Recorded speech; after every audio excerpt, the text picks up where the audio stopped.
เมืองระหว่างวันที่ 18 ถึงวันที่ 20 มีนาคม 2565 และร่วมเช่าบูชาเหรียญพระเจ้าศรีสองเมืองเหรียญแม่นางแก้วรุ่นแรกรุ่นเดียวในตำนานแห่งการสร้างม่อนพระเจ้าศรีสองเมืองดอยนางแก้วเช่าบูชาเหรียญเนื้อเงินเหรียญละ 1,000 บาทเหรียญทองแดงเหรียญละ 100 บาทติดต่อเช่าบูชาที่พระสงฆ์ที่จัดรายการธรรมะทุกรูปติดต่อสอบถามได้ที่ 086-181-0423 และ 099-836-6322 หมดเขตจองวันที่ 14 กุมภาพันธ์ 2565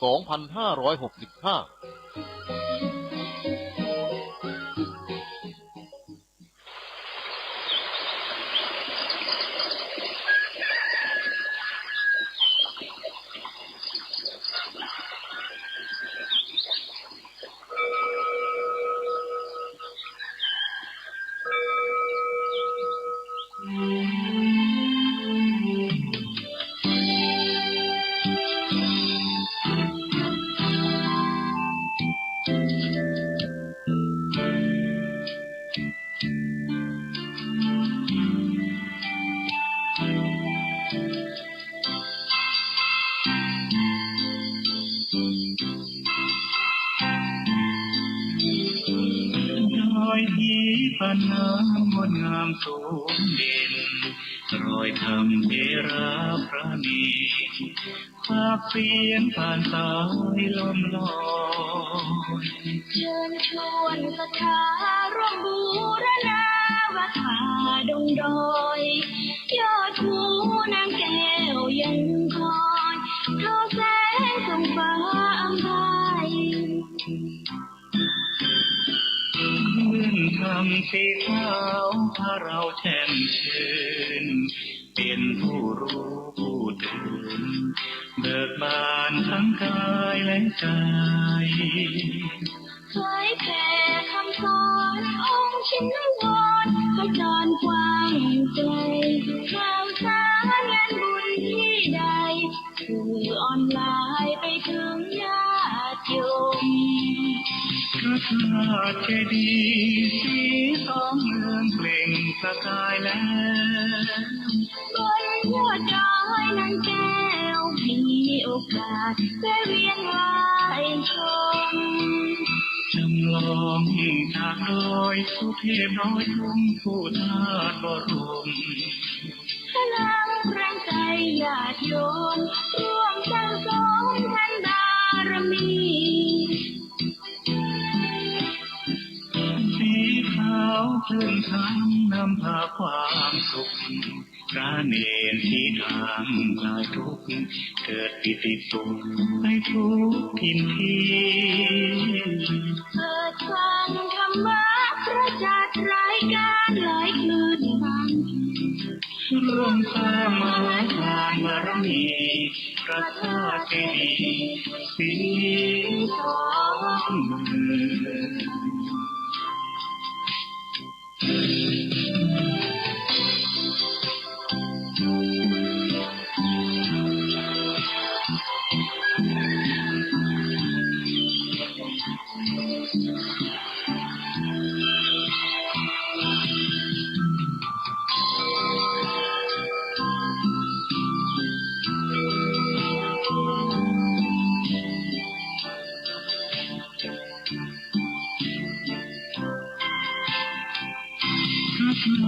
เจดีย์สี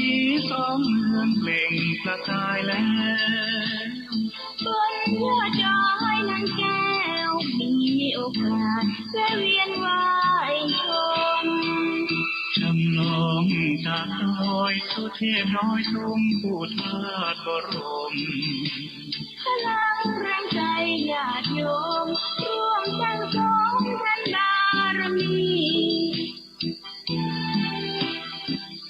สีขาวคลื่นทางนำพาความสุขพระเนรที่ทางคลายทุกข์เกิดปิติสุขให้ทุกทินทีเปิดฟังธรรมะพระจัดรายการหลายคลื่นฟัง ร่วมสร้างมหาทานบารมีพระธาตุเจดีย์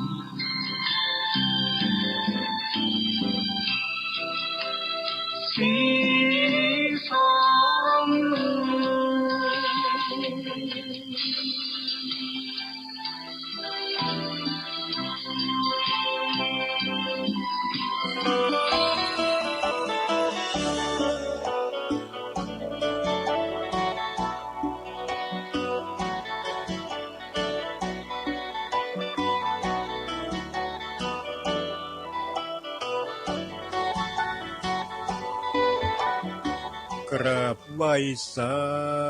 ปารมีธรรมครูบาอาจารย์พระเถรานุเถระพระสังฆาธิการพระภิกษุสงฆ์องค์สามเณรทุกรูปทุกวัดวาอารามขอสวัสดียามเมื่อค่ำเมื่อคืน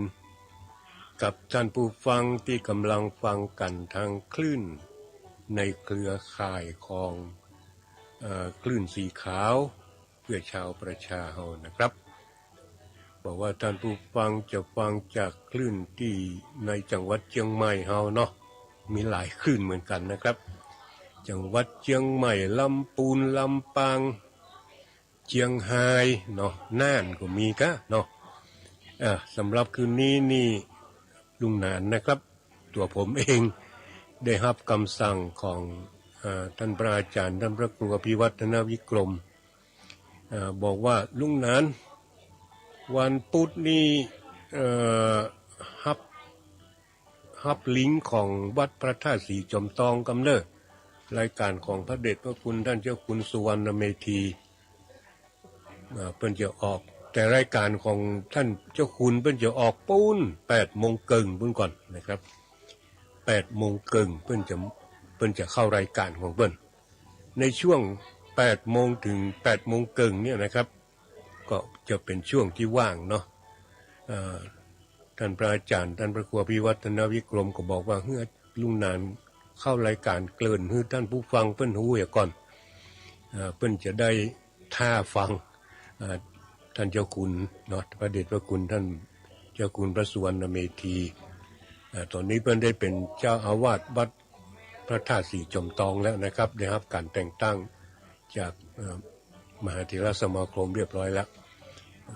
ตอนนี้ก็ได้เป็นเจ้าอาวาสวัดพระธาตุสีจอมทองวรวิหารนะครับก็แซมสักประมาณครึ่งชั่วโมงตั้งหน้าเนี่ยเนาะเอาก้อยมาฟังพระเดชพระคุณเพิ่นความจริงวันนี้ผมก็มีเรื่องที่จะมามาจ่าเหมือนกันแต่บังเอิญเหมือนกันเนอะบังเอิญว่าแบ็กกราวด์บ่ค่อยดี แบ็กกราวด์ทางหลังนี่บ่ค่อยดีนะครับมีเสียงรบกวนกันน้องบอกว่าจะพดออกวิทยุของท่านผู้ฟังหรือไม่ถ้าพดออกวิทยุของท่านผู้ฟังก็ขอโทษขออภัยขอสุมาตัวนะครับมันเป็นเสียง ลูกหลานมาจุ่มนุมกันนี่ก็เลยจะเอาเทปหรือเอาเรื่องเล่าเนาะของอาจารย์ยอด